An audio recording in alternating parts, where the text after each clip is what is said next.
ټولو نه اول چې دی دا سوال په دغه پروګرام کې چې کوم مونږ ته کتونکو ناظرینو نه چا رالیږلی دی هغه دا دی او سوال یې دا کړی دی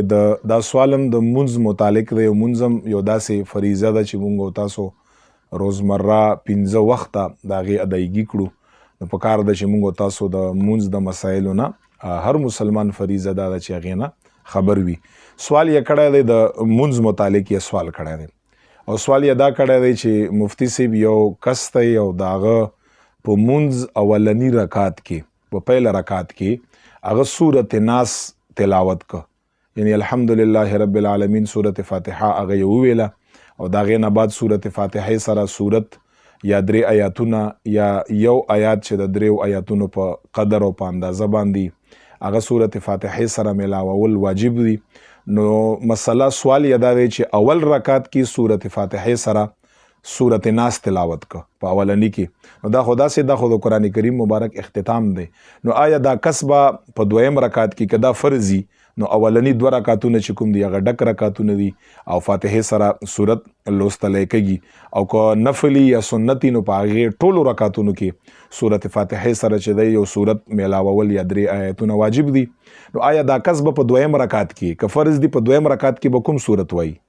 یا که سنت یا نفل دی نو په دغه رستنو 3 رکعتونو کې به کوم سورت به وایي بیا آیا همدغه سورت ناس به وایي یا د انسان د رستو لاړ شي په دویم رکعت کې سورت فلق ویلی شي بیا نو دا خو په ظاهره باندې بې ترتیبي شوه آیا داسې ترتیب جایز دی که جایز نه دی دا یې سوال کړی دی. ګرانو کتونکو دا یاد لرئ د مانځه اهم مسایل دي په کار ده چې هر انسان ته هغه یادي د دغې خبرې جواب زه لږ په تفصیل باندې ورته کوم مختصر ټیم کې چې دا چا سوال کړی دام پوه شي او چې کوم کسان نور کسان زموږ دا پروګرام د شریعت په رڼا کې ستاسو سوال جواب حل ګوري چې هغو ته هم څه فایده میلاو شي. مسئلې جواب دا دی چې اصل کې یو کس په اول رکعت د مونځ کې سورت فاتحه نه بعد سورت ناس تلاوت که نو دا اوس 2 صورته پکې جوړېږي یا به دا سورت ناس به یا په اول رکعت کې قصدن عمدن به ویلی ښه به ورته پته وه چې دا اخرنی صورت دی او یا به دا سورت ناس سهون به تر ویل شوی یعنی انسان نه خطا کیږي بعضې وخت کې سهو وشي نو سهوی او خطا په صورت کې به یا سورت ناس په اول رکعت کې تلاوت کړی که چرته دا صورت یا سورت ناس یا په اول رکعت کې په خطا باندې یا سهون تلاوت که نو هغه انسان دپاره مسله دا ده چې په دویم رکعت کې که دا فرض منځو یا سنت یا نفل منځو په دویم کې په دریم کې په څلورم کې یا فرض منځو په اول رکعت کې نو په دویم رکعت کې په ټولو رکعتونو کې دا سورت ناس تلاوت که تکرار به ضرور راشي تکرار به راشي یعنی په 4 رکعتونو د سنتو کې یا په 2 رکعتونو اولنیو د فرض کې یو سورت 2 پیره تلاوت شو یا په سنتو کې یو سورت 4 پیره تلاوت شو بلا کراهت چونکې دا کار دنه سهون شوایو په اول رکعت کې سورت ناس په خطایې کې ویلی دی نو مسله دا ده چې په دویم رکعت کې د سورت فلق مو وایي په دویم رکعت کې هم سورت ناس وایي په دریم رکعت کې هم سورت ناس وایي په 4م رکعت کې هم سورت ناس وایي تکرار به راشي خو په مونځ کې هیڅ کراهت نه راځي کراهت هم نه راځي د دغه انسان مونځ بالکل هغه جایز دی خو آینده دپاره د خامخا مونځ د خیال کا په اول رکعت کې د سورت ناس مه تلاوت کوي خو که یو کس د مانځه په اول صورت کې سورت ناس چې هغه ته دا پته م چې دی نه پس په دویم رکعت کې هم زه سورت فاتحه سره تلاوت کوم او دا خو اخرنی صورت دی نو که چېرته قصدن عمدن یې په اول رکعت کې سورت ناس تلاوت که